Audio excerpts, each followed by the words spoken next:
The mere mention of the area brings back memories of blinding snowstorms, storms, and fog. In wintertime, the weather there changes especially frequently. A calm sea can suddenly rage with hurricane force. Typhoons are often born. There is a known case when, during a strong storm, a warship overturned and sank. Even in spring, when it gets a little warmer, there is a continuous fog over the sea. Despite the fact that the shortest route between Japan and the United States lies through the northern regions, they have never been the main theatre of war, due to the fact that there are only a few days a year suitable for the action of ships and aircraft. This is largely true of the operations of submarines and other small craft. When a submarine is travelling in the stormy conditions of the north, the glass on the bridge is broken by the pressure of the water. Steel reflectors were required to prevent such occurrences. The hands of the observers holding the binoculars are stiff with frost, and the icy wind penetrates through warm clothing to the very bones. Even in the underwater position, where there is no wind, being in a boat is like being in a steel tube, bathed in seawater whose temperature is always only slightly above freezing.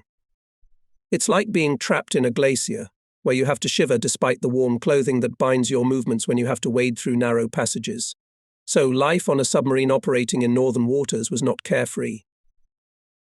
Unlike the crews of other warships, submarine crews leave most of their personal possessions ashore or on a floating base. Only the minimum number of things needed at sea are taken with them. Therefore, when submarines move from warm seas to northern seas, they have to enter their bases to equip their personnel with warm uniforms, which take up much more space in the boat than usual. For a submarine, this fact creates additional difficulties. The Japanese Navy was built with the expectation that it would have to operate primarily in the southern seas, and so the inevitable happened. When the situation changed, the equipment and uniforms needed for fleet operations in the far north were in short supply. One of the difficulties that submarines have to face is diving in stormy weather, due to the fact that the waves throw the submarine back to the surface. With a wave from the traverse, the roll reaches 40-50 deg, and the boat is unable to level off during the dive. This poses a certain danger, not to mention the unpleasant consequences caused by such a roll. The swell is usually already hardly noticeable at a depth of about 30 meters, but in a very strong storm the rocking can be felt even at a depth of 55 meters. Fog also creates difficulties, especially for navigators when you cannot see the bow of your own ship. Not even the special binoculars adopted by the Japanese Navy do not help. Inside the boat itself, the fog generates great dampness, condensed moisture drips and trickles down the hull. Just before the outbreak of war on November 25th to 30th, 1941, Japanese submarines in northern waters, including the new submarine I-26, conducted reconnaissance near Kiska Island, on the approaches to Dutch Harbour and in the Adda Strait. Submarines I-174 and I-175 arrived in northern waters after leaving Kwajalein Atoll in January 1942. These boats were intended for patrolling off Unalaska, Amukta, Atka and the approaches to Kiska Island. They returned to Japanese waters in the middle of February. In April-May 1942, the first squadron of 6 submarines under the command of Rear Admiral Yamazaki participated in the preparation of the capture of fortified points in the Aleutian Islands, patrolling in the above areas. These boats were assigned the main task of reconnaissance, using for this purpose daytime, when there was no fog, as well as light nights, since darkness lasted only 2 to 3 hours, in the vicinity of Kadiak Island. Kadiak submarine I-25 found a cruiser and 2 destroyers, and submarine I-26 found 2 heavy cruisers making the passage from the Gulf of Alaska to Seattle. The rest of the boats of the squadron reported the situation in the area of Dutch Harbour and other points, waiting for the strike of the main Japanese forces, which in June 1942 made a successful landing on Attu Island. Meanwhile, submarines I-25 and I-26 sank 1 enemy transport each. At the end of June, the first squadron of submarines returned to their bases in Japan. The first squadron was replaced by the second squadron, which consisted of 7 submarines. The squadron operated in northern waters until early August 1942. In June and July, especially thick fogs created very difficult conditions for the action of the boats. Despite this, in mid-July in the area south of Unimak Strait, submarine I-7 managed to sink an enemy transport. In the newly formed squadron of submarines, designed to operate in the northern latitudes, were included medium submarines of old construction type Roe, which at the beginning of the war were used in the southern regions. These boats were poorly suited to navigating in stormy weather in the northern seas. Nevertheless, they were assigned to the defense of Kaiska Island. At the beginning of August 1942, the submarines of the squadron went into position. Most of the commanders of these boats, together with me, were trained at special courses for submariners. We met in Yokosuka before they went to sea. Their mood was depressed, as everyone realized that in the conditions of northern storms the boats could simply fall apart. On August 28, 1942, one of our planes in the area of Nazan Bay, Atka Island, detected enemy ships, including one cruiser. Submarines and seaplanes were ordered to attack these ships.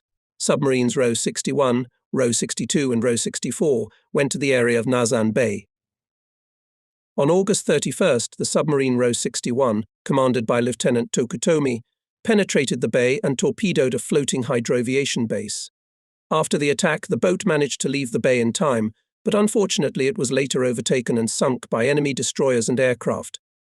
The submarine Row 61 was a very old L4 type submarine that had been in operation since the First World War. This was the only time it had been used to attack the enemy. Other submarines also managed to penetrate the bay and fire torpedoes, but they also failed to escape the pursuit of enemy surface ships and aircraft. The older boats could not dive deeper than 40 meters, so they had very little hope of rescue once they were discovered. By way of explanation, it should be said that the danger zone of a depth bomb explosion, that is, the distance at which the explosion can damage the solid hull of a submarine and cause its sinking, extends from 18 to 23 meters. If the bomb fuse detonates at a depth of 28 meters, a boat following at a depth of 15 to 30 meters will be in the danger zone. Thus, with a maximum submergence depth of only 40 meters, the old Roe-type submarines were always vulnerable to depth bombs, and generally speaking, the condition of these boats was such that they were ready to collapse without the explosion of depth bombs. The slightest concussion was enough to destroy them. On September 28, 1942, the submarine Roe 65 was attacked from the air, submerged but could not surface, but most of the crew managed to escape. The remaining Roe-type submarines were soon forced to return to Japan for repairs, and our forces in the north were left without submarines. At the end of the year, 2 Type I submarines sent to the command of our forces in the north were assigned the task of preventing the enemy from building an airfield on Amchitka Island. However, stormy weather made it impossible to fulfill this task, and the submarines were forced to return to base. In February 1943, the submarine force in the north was increased by the arrival of boats I-31, I-168, I-169, and I-171. Despite storms and icy winds, the submarines persevered and continued to carry out cargo delivery missions and patrols until mid-March. On March 12, when the enemy began landing on Attu Island, a new replenishment consisting of 12 Type I submarines arrived. Before the arrival of these boats, the delivery of materials for the urgent completion of the construction of bases on Kaiska and Attu Islands was planned to be carried out by transport. However, the enemy strongly hindered this operation, and after 2 unsuccessful attempts, transport had to be replaced by submarines. For this purpose, 7 submarines were engaged. On May 12, 1943, the enemy landed on Attu Island, so submarines I-7, I-31, I-34 and I-35 were hastily sent to the area. The next day at 13 HRs, 30 Min. In the area of Haruto submarine, I-31 torpedoed an enemy warship. In addition, it damaged another ship of unspecified class. The next day, the same submarine severely damaged an enemy cruiser. However, there was no news from her after that. On May 16, 1943 at 18H 30 Min. Off the north coast of the island, Attu submarine I-35 torpedoed an enemy light cruiser, resulting in significant damage to the cruiser. After the attack, the boat was pursued, but the depth bombs dropped by the enemy did not cause her any significant damage. On May 14th, 30 miles west of Attu Island, the submarine I-34 was also attacked 30 miles west of Attu Island and suffered considerable damage, but was able to escape pursuit.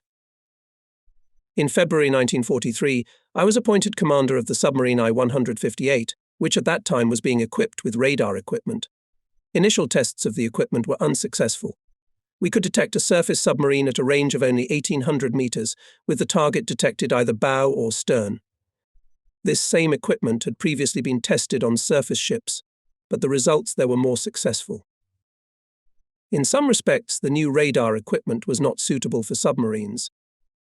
While there was a discussion about whether to adopt it for submarines, despite some shortcomings, or not, came the news of the landing of the Americans on Attu Island, and 2 submarines of the flotilla were immediately sent north. My boat was left to carry out further tests, that is, to study the operation of the radio equipment for reception underwater. We received news that a submarine of the same type as ours I-157, following on June 16th in thick fog to the shores of Kaiska Island at a speed of 14 knots. All attempts to get off the shoal were in vain. Then the commander, in order to lighten the boat, ordered to throw overboard 6 torpedoes, 113 battery accumulators, 12 tons of lubricating oil and 74 tons of fuel. It was not easy to get rid of the torpedoes and batteries. Under normal conditions, when loading and unloading batteries, part of the submarine hull is opened up, but in this emergency the batteries had to be broken and discarded piece by piece. At 13 HR H20 min. The next day the boat finally managed to get off the shoal and she arrived safely in Kur on June 26th. The boat, of course, could not dive, but fortunately on the way she did not meet the enemy. Had this submarine been equipped with radar equipment, she might have avoided the grounding described above. Other boats operating in the area in fog conditions and without radar equipment continued to play a game of whack-a-mole. Clearly they could not operate successfully against American ships that had radar stations. 3 of the 17 submarines available to the northern group of forces were busy evacuating personnel and equipment from Kaiska Island. The boats made at least 13 trips and evacuated a total of 820 people from the island to the corals, as well as delivered 100 tons of food, 125 tons of equipment and ammunition to Kaiska Island. Meanwhile, the submarine I-24, on which I served at the beginning of the war, was ordered to take on board the personnel of the communications group on Attu Island, which managed to move to the area of Chichagov Bay. 3 times this boat approached the bay, but it failed to find any trace of the group, so the order given to this boat was cancelled. However, nothing has been heard of the submarine itself since then. The submarine I-9 was sunk during the second voyage to Kaiska Island. After the war, we heard that she was sunk on June 10th by an American anti-submarine ship on the approaches to Kaiska Island while travelling in fog.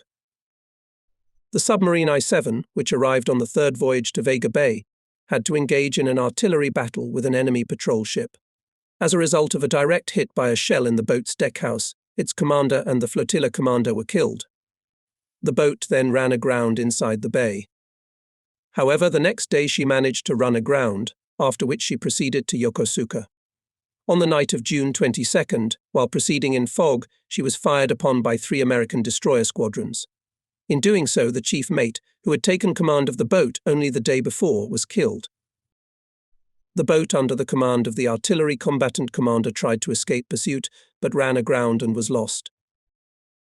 It was essentially a battle between the blind and the sighted. The enemy could follow us even in the fog and open fire without warning. The enemy's shells found their target, and with a pierced deckhouse we could not dive. After the incident with the submarine I-7, boats operating in the north were removed from evacuation operations. This task began to be successfully performed by destroyer squadrons. In studying this war blind in the Operations Directorate in Tokyo, consternation set in.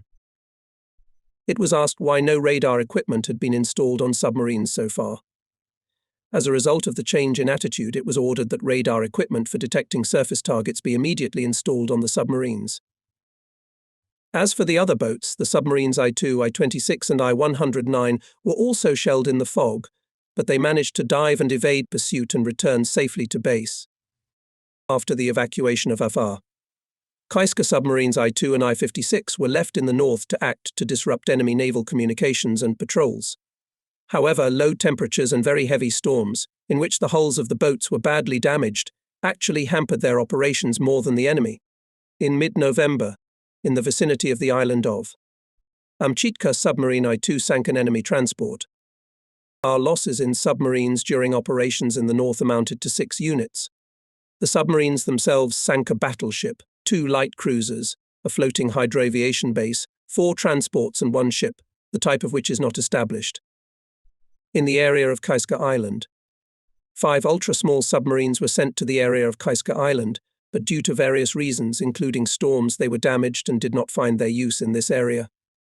The equipment of our bases in the north was insufficient, and in comparison with the German bases, where there were even shelters for submarines, they can be called primitive. The fact that our defense was treated with some neglect, preferring offensive action, could be seen as a strength of the Japanese Navy, but it was also its great weakness. With aviation now the predominant means of combat, bases without adequate defenses become unfit for their missions. Under such conditions, the weapons, for the construction of which so much time, money and material had been expended, would in fact be utterly useless. Crews who lost their ships went either to replenish landing parties or were assigned to anti-aircraft batteries. The situation in the Solomon Islands, despite our counterattacks, was deteriorating daily. On November 19, 1943, the main forces of the U.S. Pacific Fleet, under the flag of Fleet Commander Admiral Nimitz, headed for the Gilbert Islands, and soon our forces, located on the atolls Tarawa and Makin, came under extreme pressure from the enemy. The Americans sent 1 Marine division each to Tarawa and Makin atolls, supported by aircraft and ships, which conducted air raids and bombardment from the sea of such force that everything on these islands could be destroyed to the ground. Our troops were inferior to the numerically superior enemy forces, and therefore by November 25th, the garrisons on these atolls were destroyed. Submarines I-169, I-175, I-35, I-19 and I-39, which at that time were being withdrawn from a position 300 miles southwest of Pearl Harbor, were ordered to proceed at full speed to the Gilbert Islands. In addition, 4 other submarines were also ordered to go into the same area to assist the troops. This was one of the orders given without regard for casualties. Orders like this eventually led to the loss of our submarine fleet. In this case, only 3 of the 9 submarines survived. One of those 3 boats, the I-175, sank the aircraft carrier Liscombe Bay, and despite being pursued by several destroyers, returned safely to base. The submarine I-174, which had been engaged in cargo transports in the New Guinea area, also received orders to proceed to the Gilbert Islands on the night of November 26, 1943. Noticing aircraft lights, she made an emergency dive.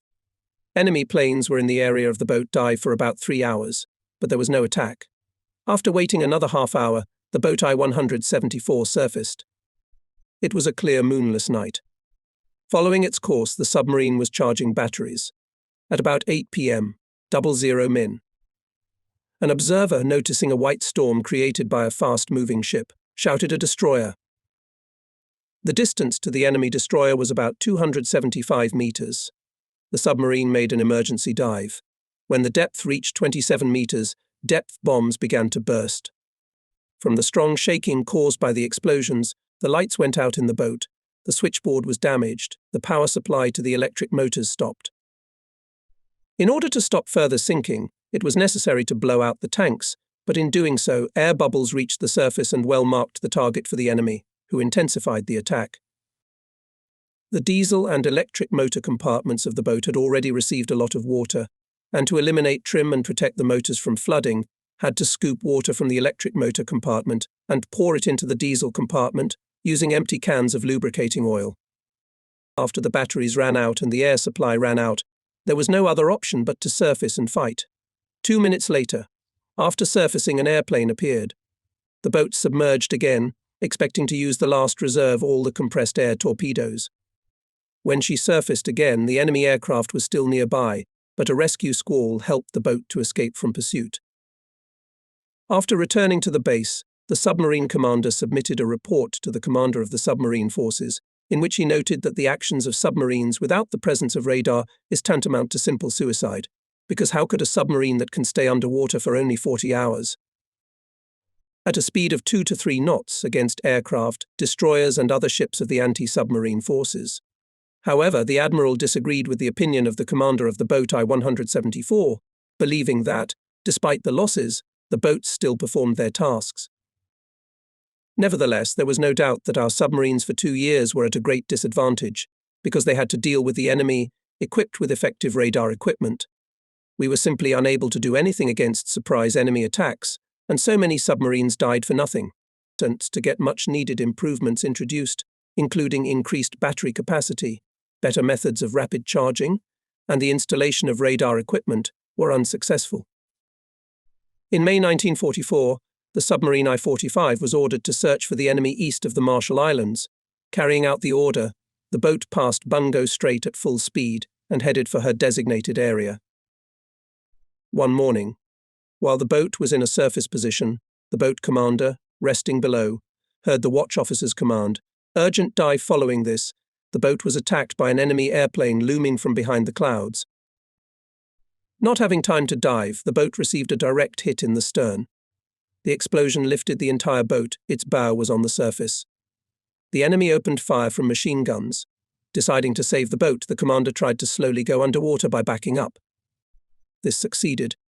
The boat began to slowly sink, having a trim of 7. The depth of submergence reached 138 meters. At this depth underwater pressure, the sheets of the strong hull of the aft part of the boat became concave. In order to stop further sinking, the order was given to blow out the main ballast tank. However, while blowing air bubbles reached the water surface and were noticed by the enemy, who did not hesitate to repeat the attack. Fortunately, the crew managed to keep the boat at a depth of 92 meters, where it remained all day until sunset. Under cover of darkness, the boat surfaced to determine the nature of the damage. There was a large hole in the stern, and it was necessary to go to Yokosuka for repairs. The passage went smoothly at first, but in Tokyo Bay, in the thick of anti-submarine nets, the steering failed. After some effort, the boat managed to get out and reached Yokosuka safely. Inspection in dry dock showed that the boat had only one vertical rudder. The rest of the rudders were lost. The boat was just lucky to reach the base in this condition. Even before the enemy landed on Saipan, various guesses were made about the location of the upcoming landing, but intelligence was not able to give the command reliable information on this issue. The enemy landing on Saipan was made on June 15, 1944. The submarines were ordered to concentrate in the vicinity of Saipan, but they did not have time to take up attack positions. In the second half of May 1944, 8 submarines took up positions 150 miles north of the Admiralty Islands. They were tasked to strike at the American forces traveling along the coast of New Guinea to the islands of Biak and Palau. The enemy has already well-practiced tactics to combat our submarines. Having detected one boat, he began to search in the area and others, forcing them to stay underwater all the time. In this case, one of our boats was detected upon arrival in the area assigned to her for patrolling. As a result, all other boats were also attacked by enemy aircraft and ships upon arrival at their positions. They bombed the submarine row 109 all day long. At this time, information was received from the Submarine Force Headquarters that the enemy is fully aware of the disposition of all our submarines involved in this operation. The boats row 109 and row 108, acting independently, immediately changed course and took positions several hundred miles away from the named area. As a result, they were able to escape. The other 5 row-type boats were sunk. The submarine I-44, which was the first to be armed with radar equipment, survived. She was ordered to proceed north of the Admiralty Islands. Leaving Kure on May 15th, she headed for position. Proceeding overnight in a surface position, the boat was suddenly attacked by enemy aircraft. The officer of the watch gave the order to make an emergency dive. When the boat surfaced a little later, airplanes appeared again and began bombing the boat.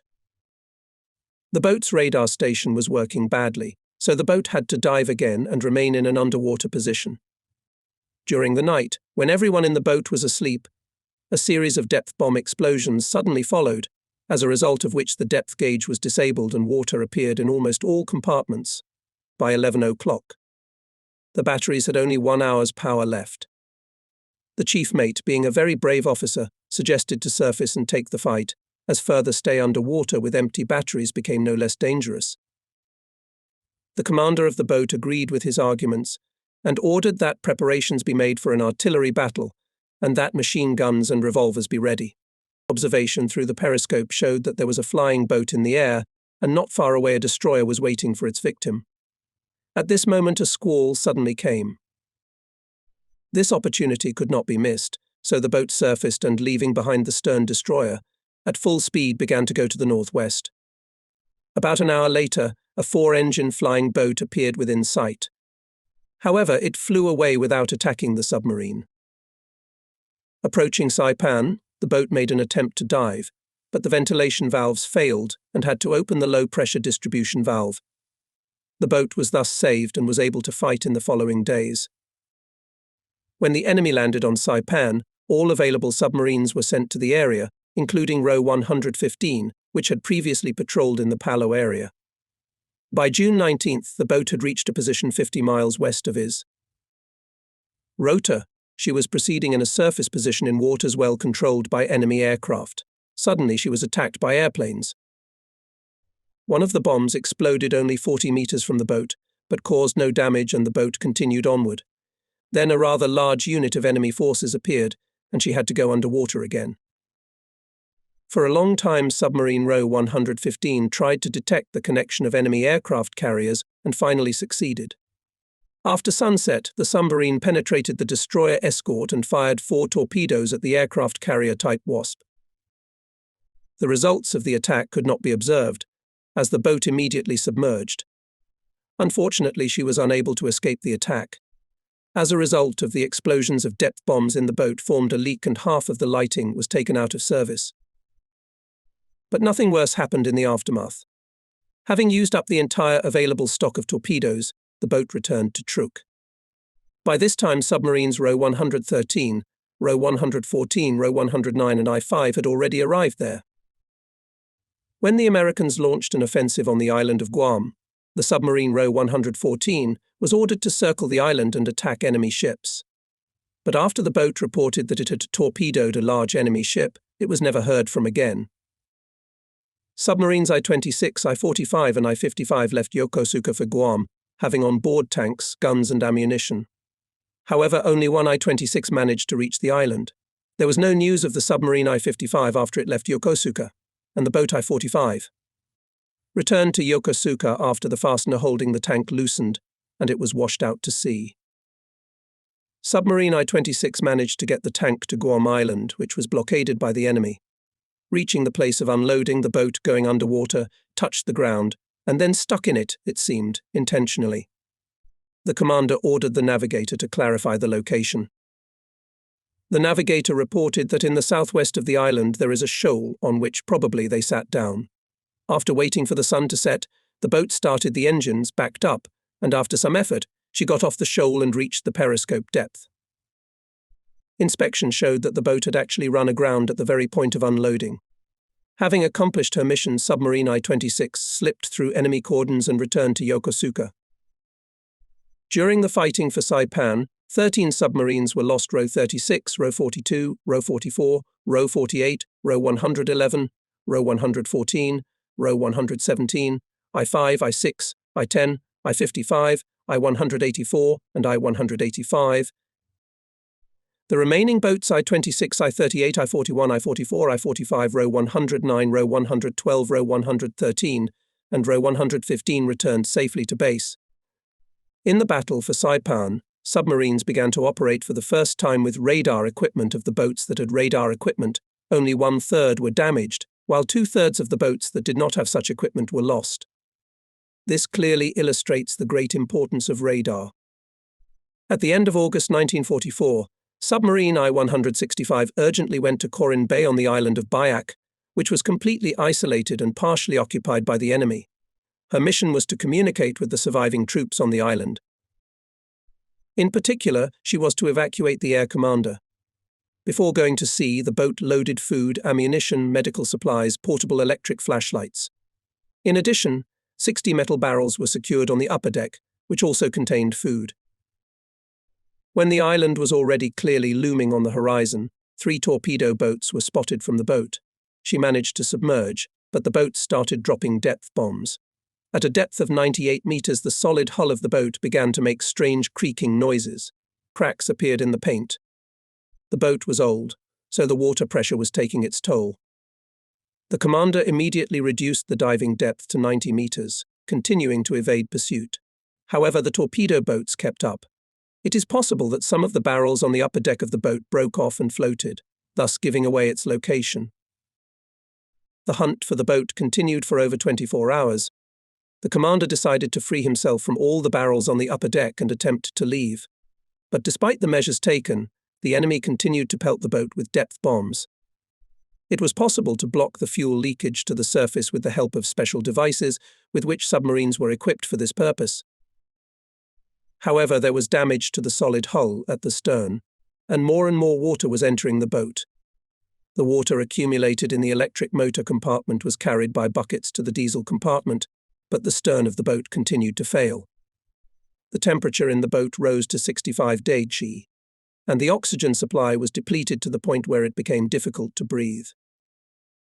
The crew decided to bravely face death, which seemed inevitable. However, that night the enemy refused to pursue further, and at 22 HRs, 00 min, the boat surfaced and headed for Amboyna Island with the greatest speed it could develop. A later inspection of the boat showed that the auxiliary stern rudder was badly bent. There was other serious damage as well. Submarines I-10 and I-38 made repeated attempts to evacuate the submarine force headquarters from Saipan, but were unable to do so. Finally, in June, a telegram was received from the commander of the submarine force announcing that he and his staff and the personnel of the ultra-small submarines had managed to escape. On October 20, 1944, American forces began landing on Leyte Island. The remnants of our submarine forces were ordered to concentrate in the Philippines area by October 11th. A total of 11 submarines Row 41, Row 43, Row 46, I-26, I-38, I-41, I-45, I-46, I-53, I-54 and I. Despite the fact that the enemy was detected quite often, only the submarine I-56 managed to go on the attack. On October 22nd, she detected a large group of ships using radar and met the enemy convoy that night. Having penetrated through the guards, she sank an enemy transport with 3 torpedoes. October 25th, on the approaches to Leyte Island, the same submarine with the help of radar again detected enemy ships and immediately submerged. This time she managed to attack a group of enemy aircraft carriers, releasing one of them 5 torpedoes. 3 explosions were noted. One of the torpedoes fired hit a destroyer escort. The boat was heavily attacked by depth bombs, which continued intermittently for several hours. The diesel compartment was partially flooded and the lights were knocked out. The boat commander calmed the crew by ordering them to clarify the reason for the water entering the boat. And the reason was that one of the valves had come loose. The boat was underwater for 24 hours, and when it surfaced, an unexploded depth bomb weighing about 30 kg was found in the stern on the upper deck, which, taking precautions, was taken to the shipyard in Kura. The 6 other submarines operating off Leyte Island did not return to base. Submarine I-41 reported that off the east coast of the Philippines on October 27th, she sank a transport, and on November 3rd aircraft carrier type Essex. Then, from mid-November to mid-December, submarines Row 41, Row 43, Row 49, Row 50, Row 109, and Row 112 were in position off the east coast of the Philippines. During this period, submarine Row 50 reported the sinking of an enemy aircraft carrier and destroyer. In early January 1945, when American forces made a landing in Lingayen Gulf submarine, Row 45 attacked an Idaho-class battleship on January 12th, and the boat Row 46 west of Iba sank 2 transports. On January 17th, off the west coast of Lingayen Gulf, submarine Row 109 torpedoed an enemy aircraft carrier, cruiser, and destroyer, each hit by 2 torpedoes. Boat Row 50 on February 1st southeast of Surigao sank a transport. The submarines Row 112, Row 113, and Row 115 were on a cargo transport mission between Takawa and the northern tip of Luzon Island, Luzon, but were sunk between February 10th to 13th. The turning point in submarine warfare was the moment when all enemy ships and aircraft received effective radar equipment. I have already given many examples of how our submarines without radar were at a disadvantage. Below I will give some examples from my own experience. In September 1943, on the submarine Row 44, which I commanded, was completed installation of radar station for detection of surface targets and began its testing. The question of installing on submarines radar stations for the detection of airborne targets was still under consideration at that time. During the testing of the station on my boat, I spoke with a representative of the Navy's technical department, Captain Second Rank Ito, who said that he insisted on the immediate installation of the airborne target detection radar station with a radius of over 7 kilometers, which was available at that time. Knowing that the ministry officials were somewhat slow to act, despite their knowledge of the true state of affairs, Ito recommended that a senior officer from the headquarters of the 11th Submarine Squadron be sent to Tokyo to personally push the matter. Unfortunately, this officer, already having permission to go to Tokyo, was transferred to serve elsewhere, and this idea did not work out. But the matter could not be left like that, and I tried to go to Tokyo myself, but I did not get permission to go. In the meantime, I visited the Navy Air Base in Kure, where I got acquainted with the work of radar station for the detection of air targets. The station was portable and could well be installed on a submarine. I persuaded the senior staff officer to ask the commander of the airbase to give us for a while this station. Having received consent, we brought this station on a truck of the shipyard in Kura, and within one day, that is November 12th, adjusted and installed it on the submarine. On November 13th, I contacted the Navy Air Base at Kure and asked them to send us an airplane to serve as a target for the tests. We began the tests at Eyes Bay in good weather. The installation gave very inaccurate readings. After an engine malfunction occurred on the supply airplane, we had to stop the tests. The next day the flying conditions were ideal, and early in the morning we were out to sea again.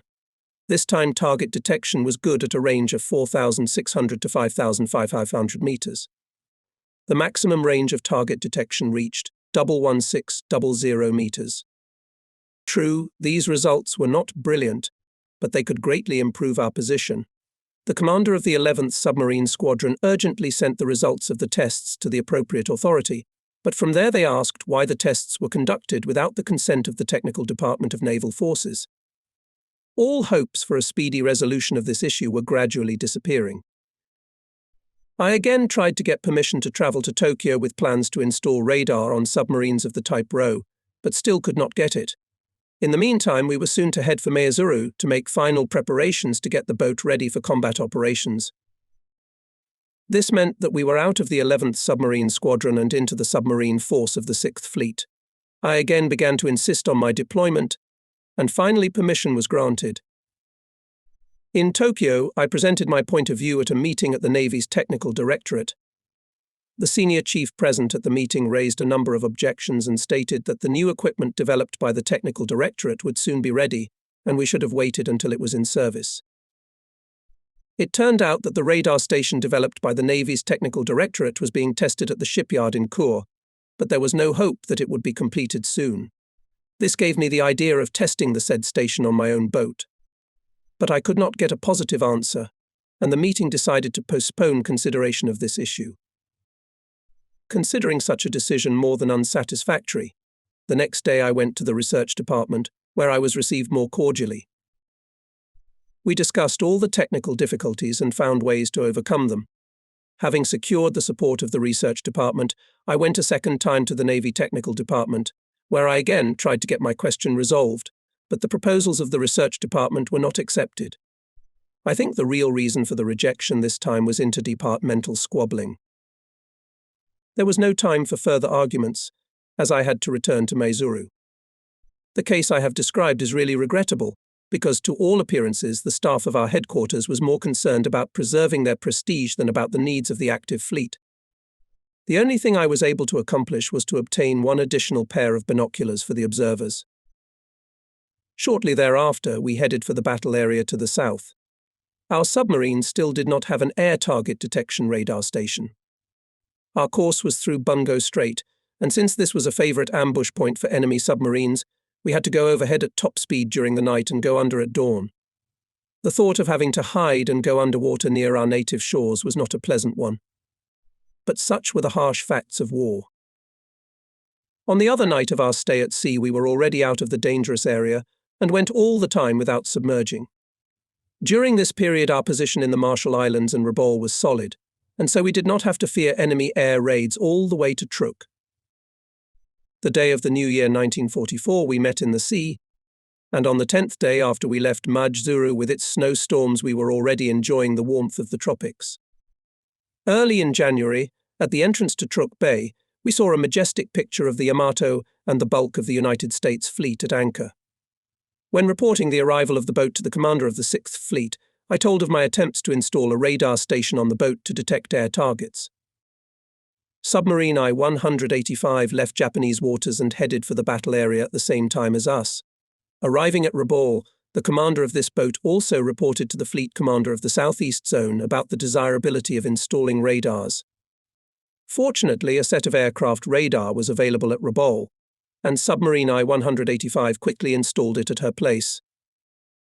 The results were somewhat better than those obtained when a similar station was tested on the submarine Ro-44. This fact was immediately reported to all concerned authorities.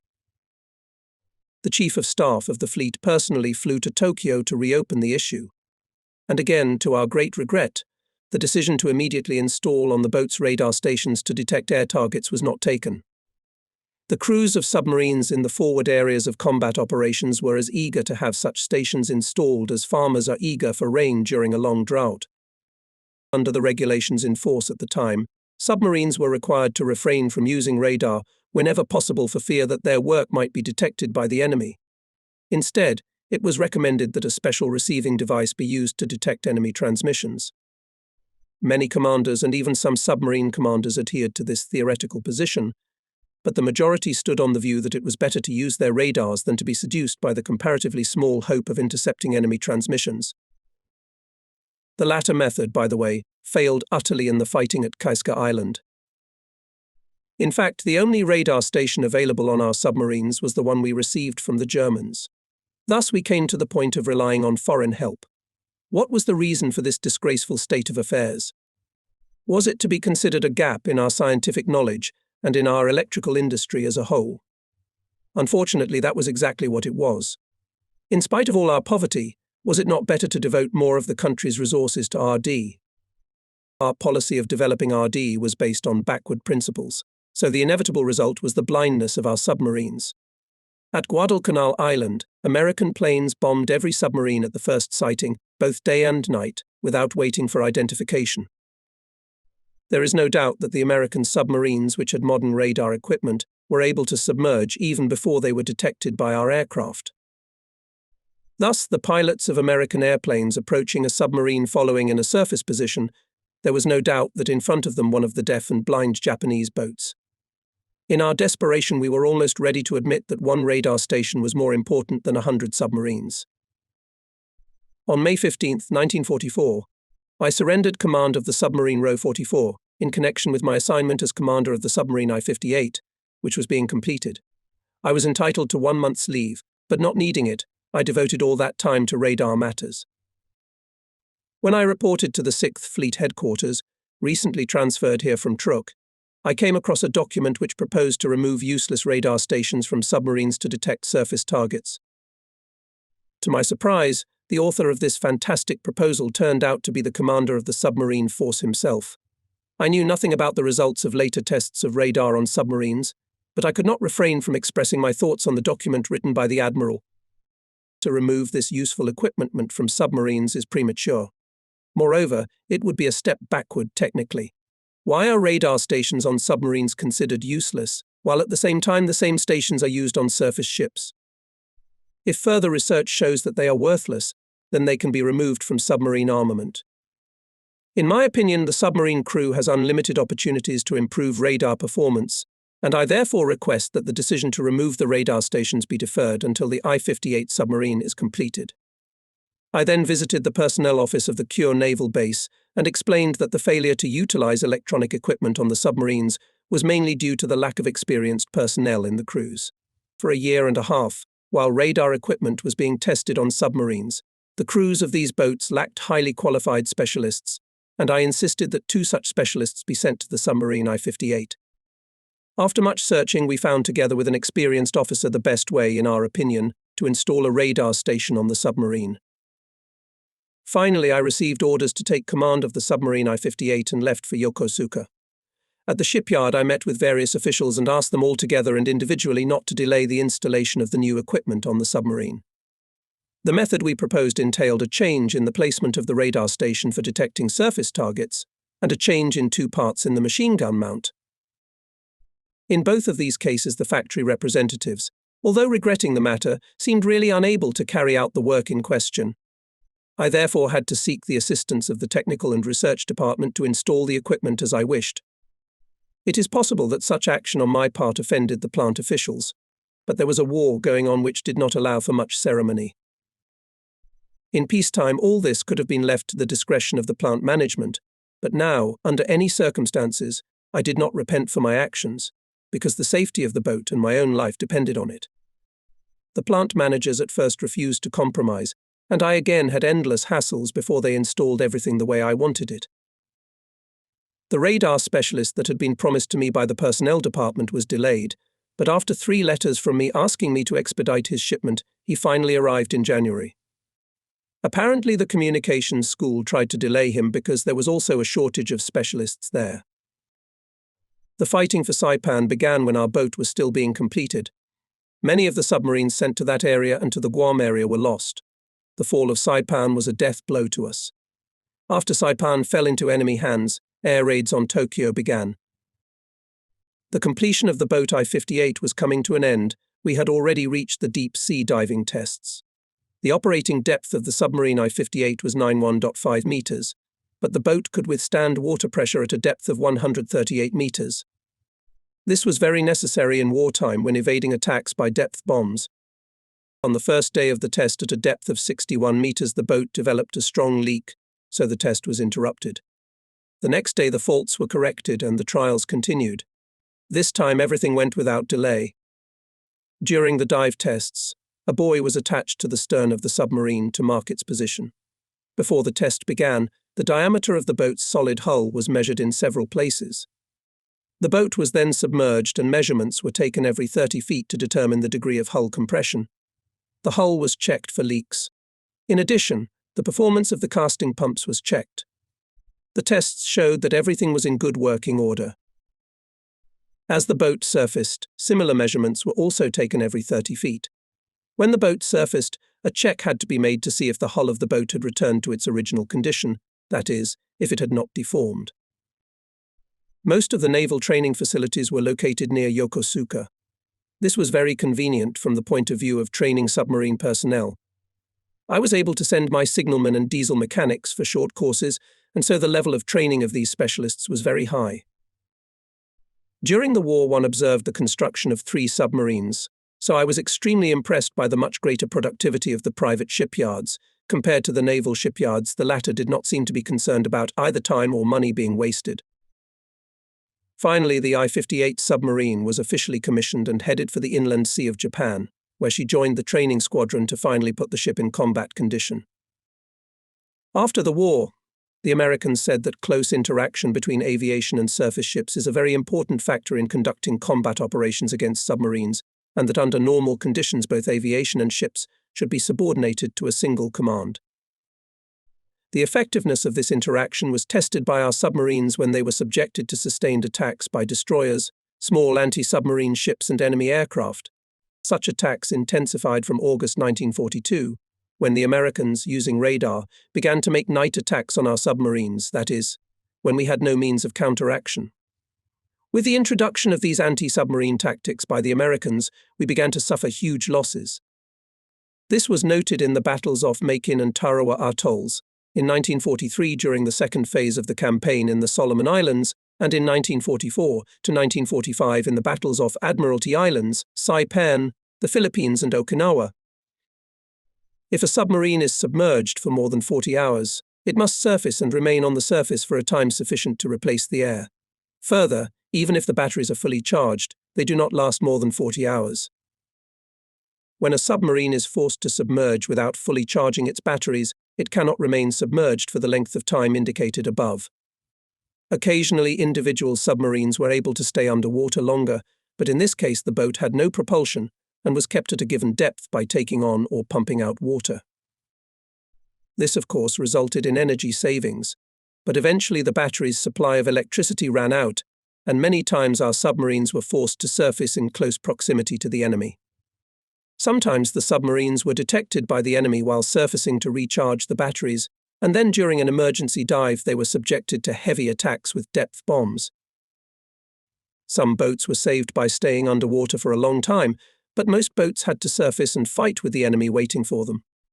Sometimes it was necessary to dive urgently, without a supply of high-pressure air, and when surfacing to take it from the torpedo tubes. This meant that the submarine became unarmed, because the compressed air cylinders for torpedo firing could not be charged without surfacing. So, there was no way to overcome this weakness, as a result of which the submarine was forced to surface after 40 hours of being underwater. In most cases, under such circumstances, managed to save only those submarines that were helped by a squall or some other natural conditions. In fighting against our submarines, American boats were very successful. After the war, we were very surprised to learn the actual reasons for our losses. In fact, Japanese submarine losses from American air action were much lower. This should probably be attributed to poor shooting and inaccurate bombing, although the number of air attacks was high. Only in a few instances did heavy damage from hits cause submarine deaths. The idea of striking with a torpedo, fired by a submarine but controlled by a human occupant, had taken shape by the time of the first attack on Pearl Harbor. Several such torpedoes were produced for the first series of tests. They were tested near the Kure naval base on an island known by the code name Base II. By January 1943, the development of the human torpedo project had reached a stage where it seemed that they could be put into production and then used in combat. However, the design of torpedoes excluded the possibility of saving the person who controlled such a torpedo, that is, he was doomed to certain death, which was opposed by the Naval Command.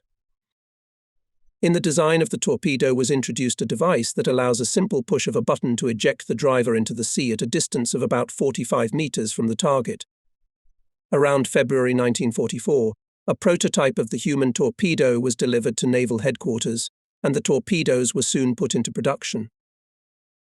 With a passionate hope for success began their production in the experimental torpedo shop of the shipyard in Kure. On this weapon were pinned great hopes. Now, it seemed, it was possible to repay the enemy for the heavy losses suffered by Japan.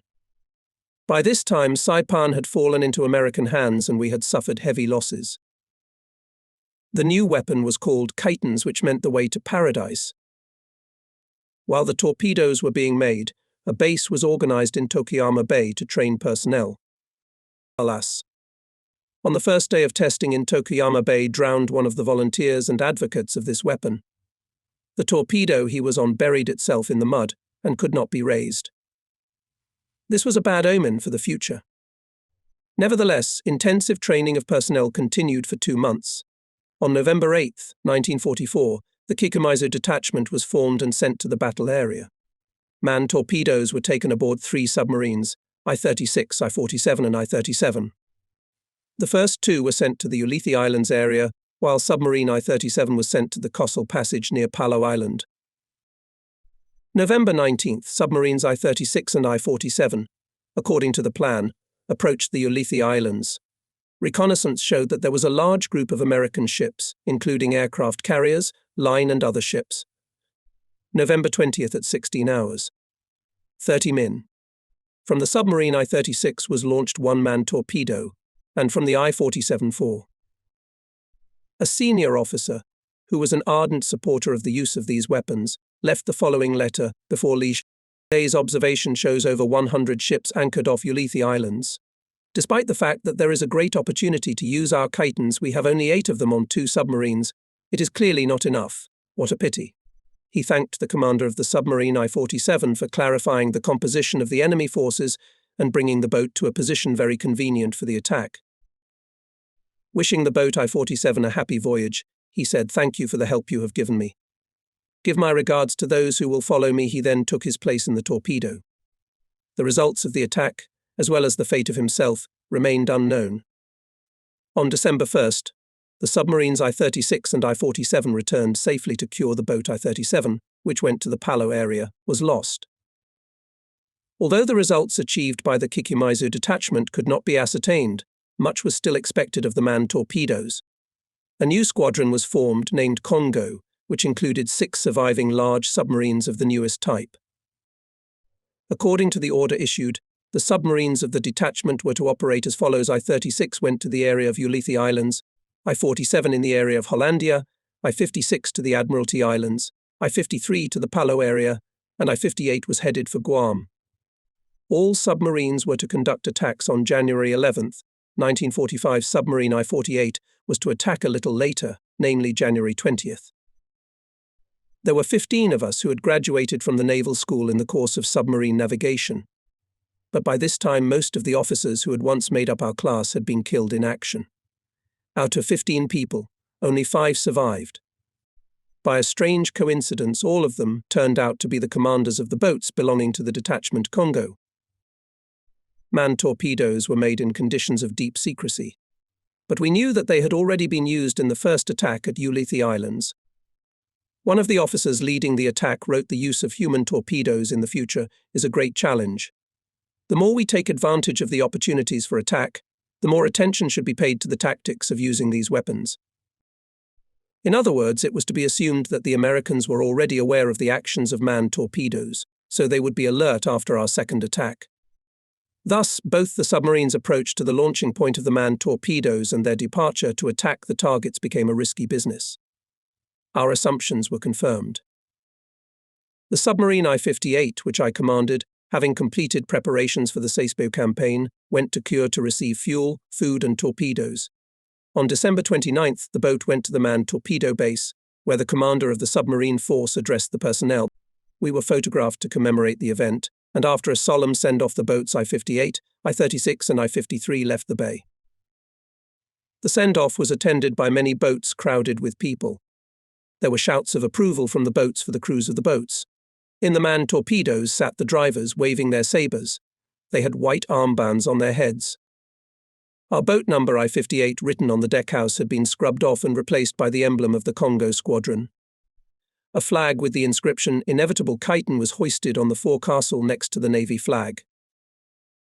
After passing Bungo Strait, the boat turned southward, proceeding in a surface position. In the evening gloom we cast a farewell glance at our native land, then its last islands disappeared over the horizon. There were many enemy submarines on our way, so we had to be on guard all the time. We were zigzagging, and at night we had to go at an increased speed. For the first time we used the radar station for detecting air targets, but soon became convinced that it did not work well. We had to send a specialist on deck to make the necessary repairs. We had a vested interest in not being detected by the enemy. The night passed and it was January 1st, 1945. The boat was sailing with a northwest wind. The sunrise that morning was truly beautiful. Normally, alcoholic beverages were forbidden at sea, but on the occasion of the holiday, permission was given to dispense sake.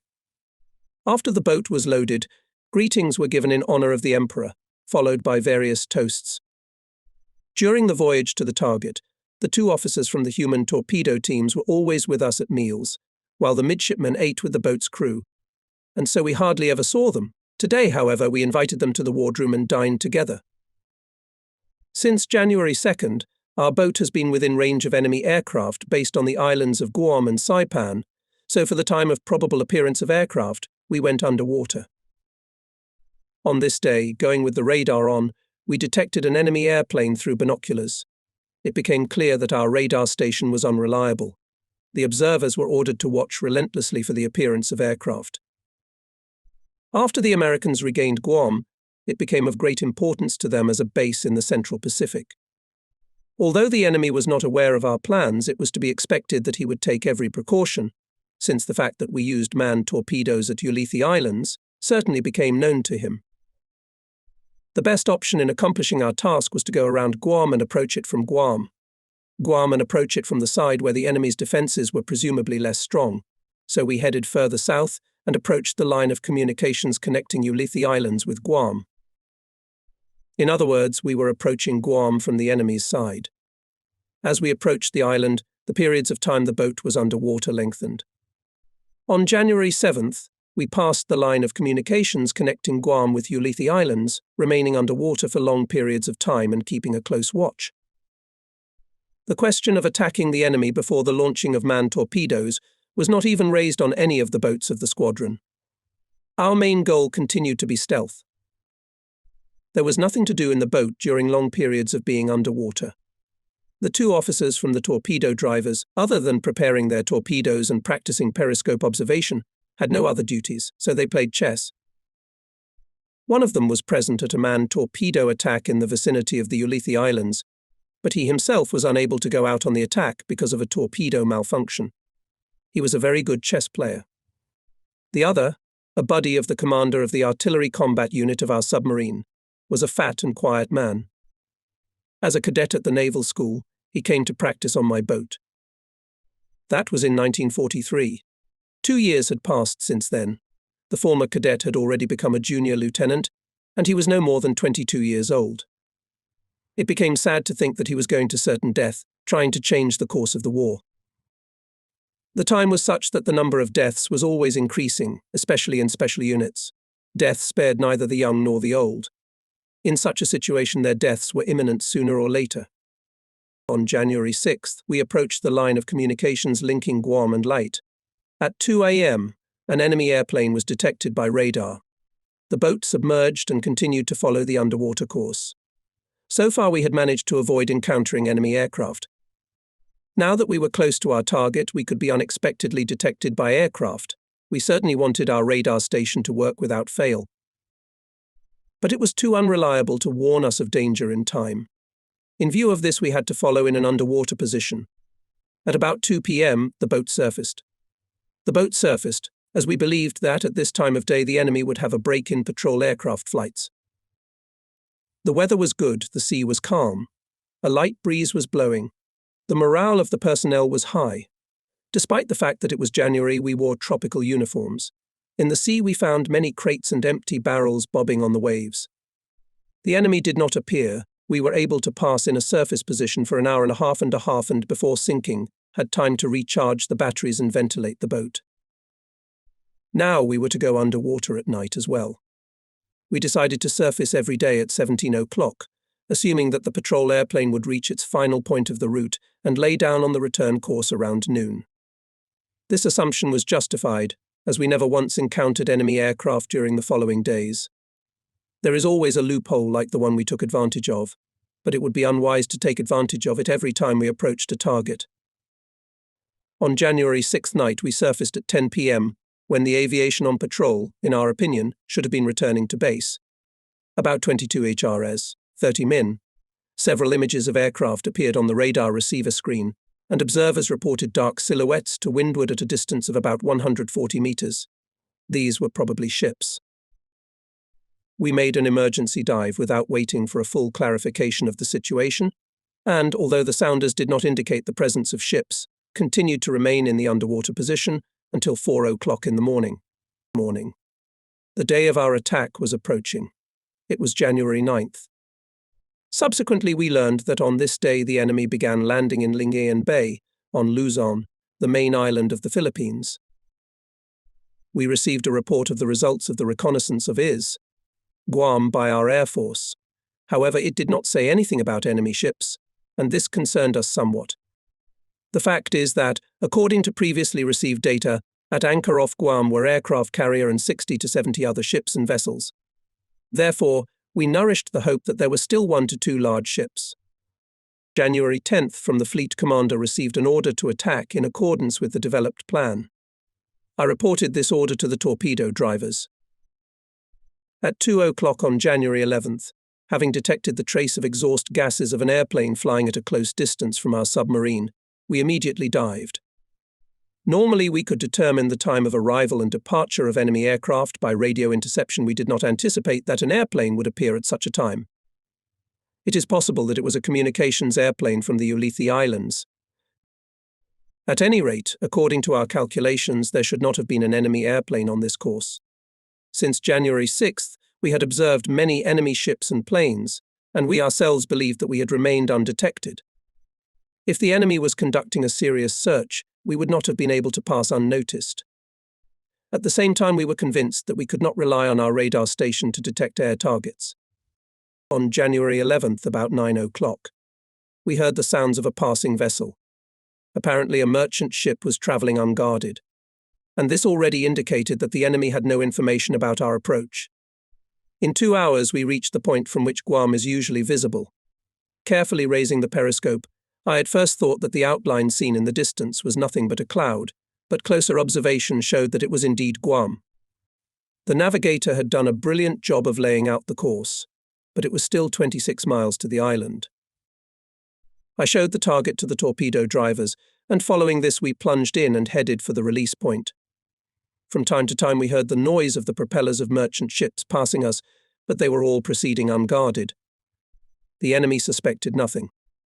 At dusk we again raised the periscope, but because of the storm nothing could be detected. At 21 o'clock we discovered a large transport passing very close to us, but did not attack it, as it was forbidden to us. We had already given up zigzagging.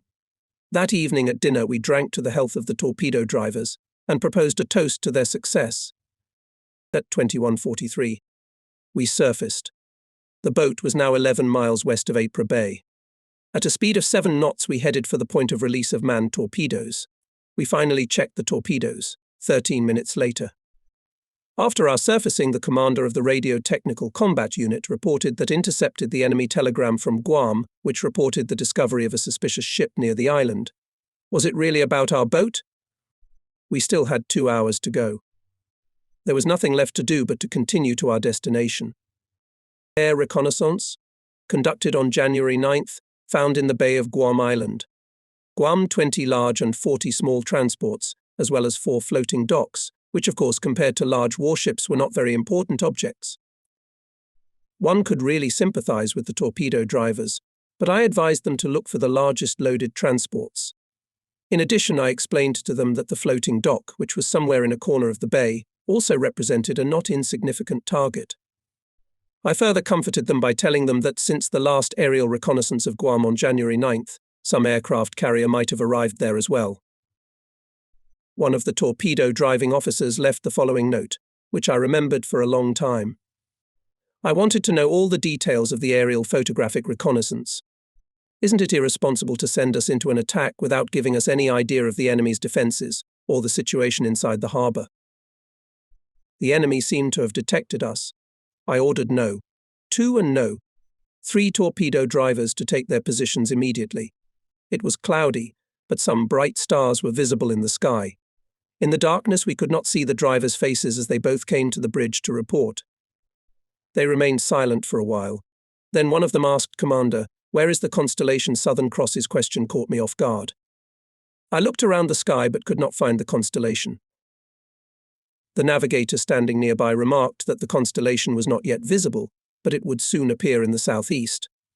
The drivers, saying simply that they were going to take their seats, shook our hands decisively and left the bridge. By this time Guam loomed before us as a black mass.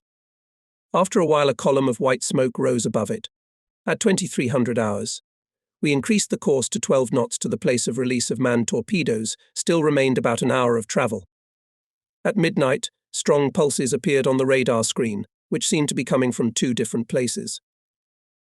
Was it a ship, or had the enemy detected us from the shore? Either way, his radar station had obviously detected our boat. We didn't know our exact location. The worst was being too far from our target. For better or worse, I continued toward the island, using the radar to determine the distance to shore. The distance by this time was, as expected, 17 miles. I prepared to dive immediately, hoping to release the manned torpedoes before the enemy attacked, but at that time the diesel compartment reported that water was entering the boat through the diesel exhaust port, and that it was impossible to dive. Willy-nilly, but had to stay in a surface position. There was no other way out. Our situation was unenviable, but after 10 minutes we were able to fix the malfunction. The fault was rectified, and we were able to dive again. While all this was going on, the drivers of torpedoes, no. 2 and no. 3 reported by telephone that they had taken their places. At 2 a.m., I showed through the periscope the lights of Guam to the drivers of torpedoes, no. 2 and no. 3. Guam to the drivers of torpedoes, no. 1 and no. 4, and after wishing them good luck, ordered them to also take their places in the torpedoes. To this day I still recall the composure of these 2 young men. The sailor, whose duty it was to close the bottom cover of the torpedo, did his business and raised his hands, showing that everything was ready. At 2:30 a.m. the order followed: prepare to release manned torpedoes, torpedo rudders, set in accordance with the position of the rudders of the submarine. Before the release of manned torpedoes, communication with them was maintained by telephone. At the moment of torpedoes detachment from the submarine leading to them, telephone wires could be cut. 10 minutes later, everything was ready for the release of torpedoes, scheduled, according to the plan, at 3 a.m. on the assumption that at 4:30 a.m. the light would begin to dawn. The driver of torpedo, no. One reported ready, the last clamp was given, the torpedo's engine started, and the driver rushed toward his target. The last communication with him was cut off at the moment when the torpedo separated from the boat and raced towards the enemy ships standing in the harbor of Guam Island. Guam. At the very last moment before release, the driver exclaimed, "Long live the Emperor." Torpedo, no. 2 was fired in exactly the same way. Despite his youth, its driver remained calm until the end and left the boat without uttering a word. The engine of Torpedo, no. 3 got too much water, and its release was postponed to the last turn. At the release of Torpedo, no. 4 on the phone also sounded, "Long live the Emperor." Finally, Torpedo, no. 3 was also released.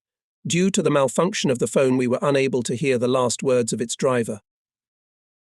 At that moment, there was a violent explosion. We surfaced and, fearing persecution, began to withdraw into the open sea. At 4:30 a.m., Torpedo, no. 1 should have been at the target. We tried to see what was happening in Ypres Bay, but at that very moment an enemy airplane appeared, and we had to dive and leave. However, the airplane did not attack us. We tried to listen to the explosions of torpedoes on the noise detector. At dawn, we surfaced at periscope depth and surveyed the horizon in the eastern direction, but we could not find anything to confirm the successful completion of the torpedo attacks. That night, the submarine remained in an underwater position until 2300 hours. At dinner, we prayed for the souls of the 4 fallen soldiers, and then put their personal effects in order. One of them, Lieutenant Ishikawa, wrote the following just before his torpedo was fired: "The day of decisive action, in which I and my 3 comrades are participating, has arrived. We are all in good health. Our spirits are buoyant. At Ypres they will be amazed at our actions. A pale moon is looking down from the sky, and rare stars are twinkling aloft. At the beginning of January, it is. Guam seems quiet in its slumber and sails calmly before me. Who knows what turmoil will rise there in a few hours? In the name of our great country, we have come to our appointed place.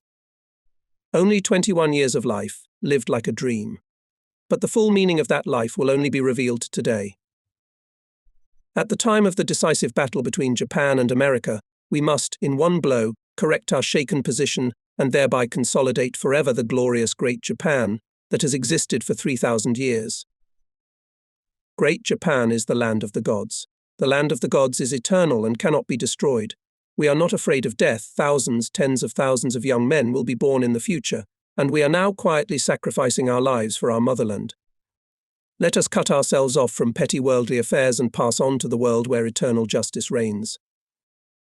Another of them wrote the following: "Despite the constant favor of the gods for our empire, exertion, sincerity, justice, and honesty are needed. Without these things, nothing is of value. In the future, even while relying on the favor of the gods, we must remember the danger. Great Japan is determined to win. The decisive battle has spilled over into enemy territory. May the spirit of those who go to heaven witness our struggle to the very end." With a bitter feeling, we set out on our return journey to our native shores, keeping our course northward to Bungo Strait. It would be good to attack the enemy's ships on the way back. I did not expect that we would soon have such an opportunity. We set out to search in a northerly direction, so as not to take any unnecessary risks, as our boats operating in the southern areas could have mistaken us for the enemy when we met them. On January 14th, we received a report on the results of the photo reconnaissance conducted by our aviation on January 9th. As it turned out, on that day in the harbor of Guam was still anchored one enemy aircraft carrier, and the thought that he could have left before the attack of manned torpedoes filled my soul with a sense of deep regret. Until January 15th, we surfaced only at night. we had no encounters with the enemy. Submarines that failed to release manned torpedoes before January 14th were ordered to return to base. January 16th, I sent the following report to the command. The attack was made on January 12th, according to the plan. All torpedoes fired. The results of the attack could not be established. This was the first report transmitted by radio since we left the base. That evening, the noise detectors detected a ship with a turbine launcher. The boat's torpedo tubes were prepared to fire, but the night was dark, and so firing at the oncoming ship would have been a blind firing. The noises meanwhile began to subside. Then we heard the noises of a new ship with a diesel propulsion system, but they soon subsided as well. By January 19th, we had gone pretty far north, so it got considerably colder. In the afternoon, we spotted an airplane and, to avoid an attack, made a dive. At the same time, it must be said that our radar station for detecting air targets was not operational. During the night of January 20th, a ship was spotted near the entrance to the Bungo Strait with the help of the radar station for detecting surface targets. While we were determining its course, a submarine appeared on the horizon. It was night time and there was a light fog on the sea, which reduced visibility. The submarine that showed up looked a lot like the I-36. We gave our call signs, but she did not answer them. The unidentified boat had the advantage in course and soon disappeared from sight. After arriving at the base, we made inquiries. It turned out that we had indeed detected the submarine I-36 at that time, but she had not spotted us. What were the results achieved by other boats of the Congo detachment? Submarine I-56 headed for the Admiralty Islands, but after making 3 attempts to approach the place of release of manned torpedoes, found that the defense of the islands was too strong. Having failed to release torpedoes, this boat was forced to return to base. The submarine I-47 on January 11th safely penetrated the entrance to Hollandia Bay. She entered the bay just as the patrol ship was practicing training firing. The boat began firing manned torpedoes the next day at 4 a.m. at half-hour intervals. During the day, it was possible to intercept the work of the radio station, transmitting several radiograms in succession, from which it was possible to judge that it was about submarine attacks or their detection. Boat I-47 lay on a reverse course, no doubt about the success of the attack. The submarine I-53 headed for Coastal Passage off Palau Island. Arriving at her destination, she was unable to fire one of her human torpedoes due to a malfunction. The other torpedo had a pipe burst after detaching from the submarine and exploded. The remaining 2 torpedoes were safely fired, but the results of their attack remained unknown. As for the submarine I-36, she had already taken part in similar actions off Ulithi Islands for the second time. This time the boat approached the islands from the opposite side. During the approach, she slightly touched the hull of the reef, but was not damaged. Manned torpedoes were safely fired from the boat, but it was not possible to clarify the results of this attack.